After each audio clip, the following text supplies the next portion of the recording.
Hey guys, I want to talk today about prepping radios. A couple of things for you to consider if you haven't bought radios already. Number one thing is power consumption. Make them as low power radios as possible. You can do QRP radios, 5 watts or so, which is very low power. I'd suggest more, if you can stay within 10, 20, 50 watts at the most. You shouldn't need more than that. Most of your consumption will be transmitting. So listening, not a big deal. When you transmit, hit the PTT button. Use your keyer.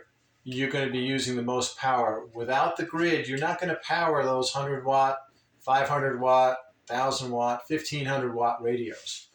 Just not going to work. So keep the power minimal. There'll be less RF interference if things go down because there won't be all the radio waves flying around like there are now.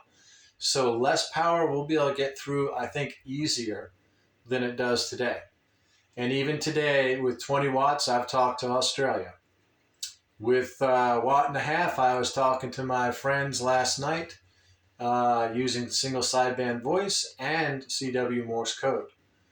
And that was more local traffic, but it would go, no problem. I've used the same radio talking to Dallas and Houston and all regional contacts. So I would suggest the lower power radios and having a box that you can put your radios in and easily disconnect it so that if you have to leave, if the zombies are coming, you can take your radios and you can pack them quickly. The other thing I would suggest for quick packing, quick disassembling, is an end-fed half-wave antenna, which is basically a long wire, or a dipole antenna, which is a long wire that's kind of split into two pieces.